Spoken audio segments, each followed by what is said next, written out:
Aujourd'hui, je vais aborder une question que beaucoup d'entre nous se posent, parfois en silence, parfois ouvertement. Pourquoi Dieu a-t-il créé le diable? Pourquoi aurait-il créé un tel ennemi pour nous déranger, pour nous combattre? Si vous vous êtes déjà posé cette question, restez avec moi, parce que la réponse va vous surprendre, et surtout, vous libérer. Avant de commencer, si vous êtes nouveau sur la chaîne, n'oubliez pas de vous abonner et d'activer la cloche de notification pour ne rien manquer de nos prochaines vidéos. Et si ce message vous touche, likez cette vidéo et partagez-la avec vos amis et votre famille qui ont besoin d'entendre cette vérité puissante. Allez, installez-vous confortablement, et plongeons ensemble dans cette révélation qui va transformer votre vie. Partie 1. Dieu n'a pas créé Satan comme un diable. Écoutez bien ceci, Dieu n'a jamais créé Satan comme un diable. Non, au début, Dieu l'a créé parfait, magnifique, glorieux. Il était le plus haut dans la hiérarchie des anges. Imaginez un peu, il était tellement élevé qu'il avait pour mission unique de couvrir le trône de Dieu lui-même. C'était un honneur immense, une position que personne d'autre n'occupait. La Bible nous décrit cela dans Ézéchiel chapitre 28, versets 12 à 15. Laissez-moi vous lire ce passage. Fils de l'homme, prononce une complainte sur le roi de Tyr, et dis-lui. Ainsi parle le Seigneur, l'Éternel. Tu mettais le sceau à la perfection, tu étais plein de sagesse, parfait en beauté. Tu étais en Éden, le jardin de Dieu. Tu étais couvert de toute espèce de pierres précieuses. Tu étais un chérubin protecteur, aux ailes déployées. Je t'avais placé et tu étais sur la sainte montagne de Dieu. Tu marchais au milieu des pierres étincelantes. Tu as été intègre dans tes voies, depuis le jour où tu fus créé jusqu'à celui où l'iniquité a été trouvée chez toi. Vous voyez? Parfait en beauté, plein de sagesse, intègre dans ses voies. Mais quelque chose s'est passé. L'iniquité a été trouvée en lui. C'est là que tout a basculé. Ce n'est pas Dieu qui a créé le mal en lui. Non. C'est lui qui a choisi de se rebeller, de vouloir être comme Dieu, de vouloir prendre sa place. Et à cause de cette rébellion, il a été chassé du ciel. Il a fallu de la violence pour l'éjecter. Il a été forcé de sortir et jeté sur la terre. L'Apocalypse chapitre 12, versets 7 à 9 nous dit « Et il y eut guerre dans le ciel. Michel et ses anges combattirent contre le dragon. Et le dragon et ses anges combattirent, mais ils ne furent pas les plus forts, et leur place ne fut plus trouvée dans le ciel. Michel et ses anges combattirent contre le dragon. Et le dragon et ses anges combattirent, mais ils ne furent pas les plus forts, et leur place ne fut plus trouvée dans le ciel. Et il fut précipité, le grand dragon, le serpent ancien, appelé le diable et Satan, celui qui séduit toute la terre, il fut précipité sur la terre, et ses anges furent précipités avec lui. Partie 2. Satan est devenu l'ennemi de Dieu et de l'homme. Dès qu'il a été chassé du ciel, Satan a décidé de combattre Dieu. Puisqu'il ne pouvait plus atteindre Dieu directement, il s'en est pris à ce que Dieu aime le plus, l'humanité. C'est pour cela qu'il est votre ennemi. Il dresse toujours sa tente contre Dieu et contre son peuple. Regardez les Écritures. Satan a toujours été en contradiction avec le plan de Dieu. Il est allé dans le jardin d'Éden, a tenté Adam et Ève, et les a fait se rebeller contre Dieu. Il a corrompu le monde entier au point que Dieu a dû le détruire par le déluge dans Genèse chapitre 6. Il a frappé Job de maladie et lui a volé tous ses enfants et ses biens. Quand Daniel a prié, Satan a envoyé un de ses anges déchus pour retenir la réponse à la prière de Daniel. Écoutez ce qui s'est passé dans Daniel chapitre 10, versets 12 et 13. Il me dit, « Daniel, ne crains rien. Car dès le premier jour où tu as eu à cœur de comprendre, et de t'humilier devant ton Dieu, tes paroles ont été entendues, et c'est à cause de tes paroles que je viens. Le chef du royaume de Perse m'a résisté 21 jours. Mais voici, Michaël, l'un des principaux chefs, est venu à mon secours, et je suis demeuré là auprès des rois de Perse. » Vous voyez? Dès que Daniel a prié, Dieu a envoyé la réponse immédiatement. Mais un démon, le prince de Perse, a retenu cette réponse pendant 21 jours. C'est la guerre spirituelle. Satan est traditionnellement anti-Dieu. Il est constamment en service pour s'assurer qu'il ne perd pas la bataille. Pourtant, il continue à perdre. Chaque mal dans le monde d'aujourd'hui est l'œuvre du diable. Dieu ne tente jamais un homme avec le mal. Jacques chapitre 1, verset 13 le dit clairement, que personne, lorsqu'il est tenté, ne dise « c'est Dieu qui me tente ». Car Dieu ne peut être tenté par le mal, et il ne tente lui-même personne. Et Job chapitre 34, verset 10 ajoute « Loin de Dieu l'injustice, loin du Tout-Puissant l'iniquité ». Dieu ne détruira jamais ce qu'il a créé. C'est Satan qui détruit. Partie 3. La mission de Satan. Quelle est la mission de Satan? Jésus nous l'explique clairement dans Jean chapitre 10, verset 10, « Le voleur ne vient que pour dérober, égorger et détruire. » Le diable, votre ennemi, c'est le voleur. Il ne vient pas physiquement pour cambrioler votre maison ou arrêter votre voiture. Non. Mais il a des moyens de voler votre argent, votre temps, votre santé et même votre propriété. Vous devez savoir que Satan est la main invisible derrière chaque chose maléfique. Chaque fois que vous êtes attaqué par la maladie, il est venu pour voler votre santé, votre joie, votre paix, votre confort, votre argent et même votre vie. Il est désespéré. Son but ultime est de vous détruire. C'est l'ennemi. Satan est votre seul ennemi scripturalement reconnu. C'est la vérité. Mais écoutez bien ce qui suit, parce que c'est là que tout change. Partie 4. Jésus a tout réglé. Amis, vous pouvez vivre une vie sans diable. Jésus a réglé cela. Tout au début, dans Genèse chapitre 3, verset 15, Dieu a déjà annoncé la défaite de Satan. Il a dit « Je mettrai inimitié entre toi et la femme, entre ta postérité et sa postérité. Celle-ci t'écrasera la tête, et tu lui blesseras le talon. » Écrasera la tête. Dieu a dit que Satan serait écrasé. Et c'est arrivé. Le plus grand événement de l'histoire du monde, c'est le drame du Calvaire, où Jésus, le Fils du Très-Haut, est mort. C'était une époque où les choses les plus inhabituelles se produisaient, physiquement et spirituellement. C'était la tragédie de tous les âges, mais bien plus encore, c'était la délivrance et l'émancipation absolue du monde de la servitude de Satan. Il s'est passé plus de choses sur la croix que la plupart des gens ne le savent. Pendant que Jésus s'accrochait à la croix, de grandes choses ont commencé à se produire dans le royaume de l'Esprit. Il a pris la place de l'homme dans le péché, la maladie, la pauvreté, la mort et toutes les choses maléfiques dans le monde. Il était l'agneau sacrificiel de Dieu pour la rédemption de l'homme des mains du maître esclave en chef, le diable. Jésus n'a pas seulement porté nos péchés sur lui-même. Il a également porté les maladies et les infirmités du monde entier. Il portait toutes les douleurs et les afflictions. Chaque chose maléfique dans ce monde a été posée sur lui. Ésaïe chapitre 53, versets 4 et 5 nous dit « Cependant, ce sont nos souffrances qu'il a portées, c'est de nos douleurs qu'il s'est chargé. Et nous l'avons considéré comme puni, frappé de Dieu et humilié. Mais il était blessé pour nos péchés, brisé pour nos iniquités. Le châtiment qui nous donne la paix est tombé sur lui, et c'est par ses meurtrissures que nous sommes guéris. » Quand Jésus a dit « Tout est accompli » dans Jean chapitre 19, verset 30, il a terminé vos batailles contre le péché, les difficultés et tous les maux. Partie 5. Jésus est allé en enfer. Maintenant, accrochez-vous bien, parce que cette partie est puissante. Jésus est allé en enfer. Oui, il l'a fait. Il a rencontré le diable sur son propre terrain. C'est une loi spirituelle fondamentale. Si quelqu'un est trouvé avec le péché à la mort, il doit aller en enfer. Ézéchiel chapitre 18, verset 4 dit « L'âme qui pêche, c'est celle qui mourra. » Et Luc chapitre 16, versets 22 et 23 nous montrent que les âmes vont dans des lieux différents après la mort. Ainsi, dès que Jésus a pris votre péché et mon péché, il est devenu impératif qu'il aille en enfer, sinon la délivrance du monde n'aurait pas été complète. Ésaïe chapitre 53, verset 9 confirme ceci.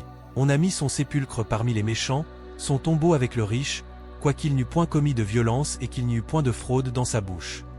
Pierre l'a également confirmé dans Actes chapitre 2, versets 25 à 27, car David dit de lui « Je voyais constamment le Seigneur devant moi, parce qu'il est à ma droite, afin que je ne sois point ébranlé. Aussi mon cœur est dans la joie, et ma langue dans l'allégresse.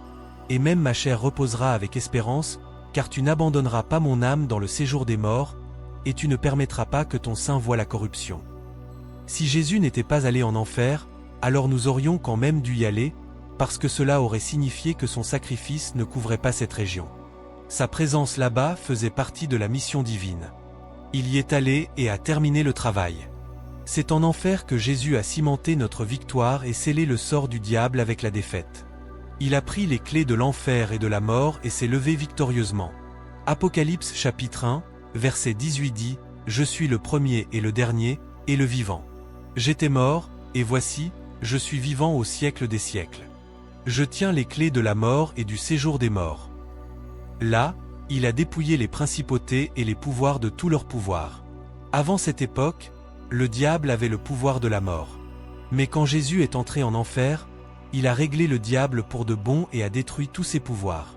Hébreux chapitre 2, verset 14 dit « Ainsi donc, puisque les enfants participent au sang et à la chair, il y a également participé lui-même, afin que, par la mort, il anéantit celui qui a la puissance de la mort, c'est-à-dire le diable. » Colossiens chapitre 2, verset 15 ajoute « Il a dépouillé les dominations et les autorités, et les a livrées publiquement en spectacle, en triomphant d'elles par la croix. » Partie 6, la victoire est totale. Jésus a fait un travail parfait. Il a tout terminé comme il est écrit de lui et s'est levé triomphalement. C'est le tremplin de notre victoire sur Satan. Il vous a sorti de la maison de la servitude et vous a donné la vie. Jean chapitre 10, verset 10 dit dans sa deuxième partie, « Moi, je suis venu afin que les brebis aient la vie, et qu'elle soit dans l'abondance. » Il vous a rendu l'homme de Dieu sur la terre. Jésus a restauré tout ce que l'homme a perdu dans le jardin d'Éden.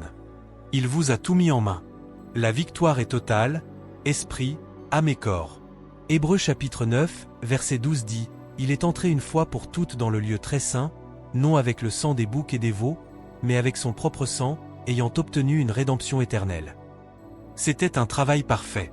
Hébreux chapitre 10, versets 12 et 14 confirment, « Lui, après avoir offert un seul sacrifice pour les péchés, s'est assis pour toujours à la droite de Dieu. Car, par une seule offrande, il a amené à la perfection pour toujours ceux qui sont sanctifiés. » Jésus a maintenant la clé de David. Apocalypse chapitre 3, verset 8 dit, « Je connais tes œuvres. Voici, parce que tu as peu de puissance, et que tu as gardé ma parole, et que tu n'as pas renié mon nom, j'ai mis devant toi une porte ouverte, que personne ne peut fermer. » Ayant ainsi perdu tout pouvoir face à notre Seigneur Jésus-Christ à travers le drame au calvaire, Satan est maintenant laissé avec rien. Il n'y a plus de pouvoir pour le diable. Partie 7. Satan n'a plus aucun pouvoir. Romains chapitre 13, verset 1 dit, « Que toute personne soit soumise aux autorités supérieures, car il n'y a point d'autorité qui ne vienne de Dieu, et les autorités qui existent ont été instituées de Dieu. » Le psaume 62, verset 11 corrobore cette vérité en disant, « Dieu a parlé une fois, 2 fois j'ai entendu ceci, c'est que la force est à Dieu. » Ainsi, le diable est un bulldog édenté. Il n'a rien légalement avec lequel vous faire du mal. Marchez dans cette vérité. Il y a beaucoup de chrétiens, même des ministres de l'Évangile, qui ne connaissent pas cette vérité étonnante de la défaite totale de Satan. Par conséquent, il y a beaucoup de gens qui passent leur temps à distribuer des démons partout. Le diable, en ce qui me concerne, est la personnalité la plus méconnue. Personne ne le remarque, ni ne lui accorde aucune attention. Pourquoi ? Parce que je connais et marche dans la vérité et la réalité de ce que Jésus a accompli pour moi. Face à cette vérité, il n'y a pas de sorcière puissante, ni d'occultiste puissant. J'ai foulé les sorcières et les sorciers, et je marche toujours sur eux. Je n'ai pas besoin de prier contre eux quand je vais dormir. Je dors si profondément que même le son d'un téléphone ne peut pas me réveiller. J'ai vu tant de gens aujourd'hui affaiblis, battus et abattus à cause de la fausse image qu'ils ont du diable. Mais quand vous contactez la vérité, vous continuez à augmenter. Partie 8. Tout pouvoir appartient à Jésus. Le résultat numéro 1 de la mort et de la résurrection de Jésus a été la prise de pouvoir, non seulement sur la terre, mais aussi dans le ciel. Jésus a déclaré hardiment dans Matthieu chapitre 28, verset 18, « Tout pouvoir m'a été donné dans le ciel et sur la terre. » Tous les pouvoirs résident maintenant en un seul homme et son nom est Jésus. Marchez dans cette vérité bien établie. Méprisez toute théorie qui dit qu'il y a n'importe quel pouvoir n'importe où ailleurs qui peut vous empêcher de faire ce que Dieu vous a envoyé faire ou être. C'est pourquoi Jésus nous a dit avec confiance dans Matthieu chapitre 28, verset 19, « Allez, faites de toutes les nations des disciples, les baptisant au nom du Père, du Fils et du Saint-Esprit. » Cette mentalité du diable a privé beaucoup de gens d'un grand destin. Toute puissance dans le ciel et sur terre vous a été donnée. Elles ne sont plus avec aucune sorcière, sorcier, occultiste ou gouvernement. À partir de maintenant, chaque fois que le diable sort son coup, dites-lui, arrêtez de faire semblant, vous ne l'avez pas. Partie 9. Sortez le diable de votre mentalité. Il est temps de sortir le diable de votre mentalité. Jésus l'a dépouillé de tous les pouvoirs. Dans la parole de Dieu, la seule chose mentionnée au sujet du diable est sa défaite. Donc il n'est pas votre problème. La Bible dit qu'il rugit comme un lion, mais il n'en est pas un. Ne vous laissez pas emporter par tous ses tours. Beaucoup de gens, quand ils prient, croient même que le diable empêchera leur prière d'être exaucée. Ce n'est pas possible en ces jours du Nouveau Testament. Il est temps d'être libre. Où que la lumière soit, l'obscurité disparaît. Lorsque vous allumez l'interrupteur de lumière à la maison dans la nuit, avez-vous besoin de prier pour que l'obscurité parte? Non. Elle part automatiquement. Je n'ai jamais eu à transpirer sur un cas de délivrance, tout cela basé sur cette vérité. Le diable et moi ne pouvons pas avoir de problème. Il n'y a pas de place dans la Bible où Jésus s'est installé dans une discussion avec le diable pour quoi que ce soit, au nom de jeter les démons. J'ai pitié des prédicateurs qui serrent le cou et les mains des gens au nom de la délivrance. Ce n'est pas scripturaire. Une fois, j'ai eu un ami qui un jour est venu chez moi et a commencé à regarder tout autour comme pour sentir un diable. Je lui ai rapidement dit, « Il n'y a pas de diable dans cette maison, et s'il y en a, vous l'avez apporté avec vous. Alors portez-le et allez-vous-en. » Il est parti et c'était la fin de notre amitié. Les gens qui ne voient rien d'autre que le diable en tout ont l'air laid. Vous ne pouvez pas vous lier d'amitié avec le diable et avoir l'air soigné. Amis, il est temps de devenir conscient du pouvoir dans notre marche avec Dieu. Sachez que le plus grand pouvoir habite en vous. Par conséquent, donnez-vous un sentiment de supériorité sur les forces cruelles de Satan, l'ennemi. Récapitulons ce que nous avons appris aujourd'hui. Premièrement, Dieu n'a pas créé Satan comme un diable. Il l'a créé parfait, mais l'iniquité a été trouvée en lui. Deuxièmement, Satan est devenu l'ennemi de Dieu et de l'homme. Sa mission est de voler, tuer et détruire. Troisièmement, Jésus a tout réglé sur la croix et en enfer. Il a dépouillé Satan de tout pouvoir. Quatrièmement, aujourd'hui, tout pouvoir appartient à Jésus et à vous qui êtes en lui. Satan n'est qu'un bulldog édenté. Il n'a aucun pouvoir légal sur vous. Alors arrêtez de vivre dans la peur. Arrêtez de donner au diable plus d'attention qu'il ne mérite. Marchez dans la vérité de votre victoire en Christ. Vous êtes plus que vainqueur. Maintenant, avant de terminer, j'ai une question très importante à vous poser. Peut-être qu'en regardant cette vidéo, vous avez réalisé quelque chose. Vous avez compris que Jésus a tout fait pour vous libérer de Satan, mais vous ne lui avez jamais donné votre vie. Vous n'avez jamais accepté ce sacrifice qu'il a fait pour vous sur la croix. Vous n'avez jamais fait de Jésus votre Seigneur et Sauveur personnel. Amis, aujourd'hui est votre jour de salut. La Bible dit dans Romains chapitre 10, versets 9 et 10, « Si tu confesses de ta bouche le Seigneur Jésus, et si tu crois dans ton cœur que Dieu l'a ressuscité des morts, tu seras sauvé. Car c'est en croyant du cœur qu'on parvient à la justice, et c'est en confessant de la bouche qu'on parvient au salut. » Si vous voulez donner votre vie à Jésus aujourd'hui, si vous voulez être libre de la servitude de Satan et entrer dans la victoire que Christ a gagnée pour vous, alors priez avec moi maintenant. Peu importe où vous êtes, que vous soyez dans votre chambre, dans le bus, au travail, ou n'importe où, arrêtez-vous un instant et priez cette prière avec moi du fond de votre cœur. Répétez après moi.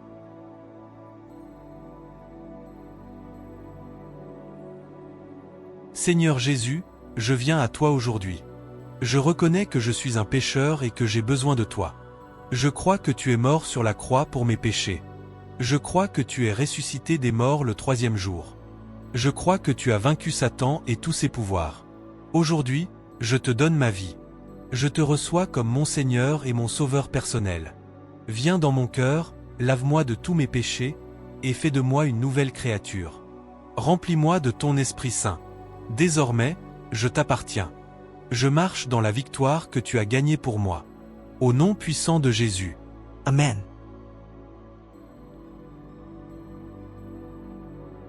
Si vous venez de faire cette prière avec un cœur sincère, félicitations. Vous êtes maintenant un enfant de Dieu. La Bible dit dans 2 Corinthiens chapitre 5, verset 17, « Si quelqu'un est en Christ, il est une nouvelle créature. Les choses anciennes sont passées, voici, toutes choses sont devenues nouvelles. » Écrivez dans les commentaires « Je suis sauvé » ou « Nouvelle créature en Christ » pour que nous puissions célébrer avec vous et prier pour vous. C'est important de déclarer publiquement votre foi. Trouvez également une église où la parole de Dieu est prêchée avec puissance et commencez votre marche avec Christ. Si cette vidéo vous a béni, n'oubliez pas de liker, commentez et partagez avec vos amis et votre famille qui ont besoin d'entendre cette vérité puissante. Abonnez-vous à la chaîne si ce n'est pas encore fait et activez la cloche de notification pour ne rien manquer de nos prochaines vidéos qui vont transformer votre vie spirituelle. N'oubliez pas, vous êtes plus que vainqueur par celui qui vous a aimé. Satan n'a aucun pouvoir sur vous. Marchez dans cette vérité chaque jour de votre vie. Que Dieu vous bénisse abondamment. À très bientôt pour une nouvelle vidéo.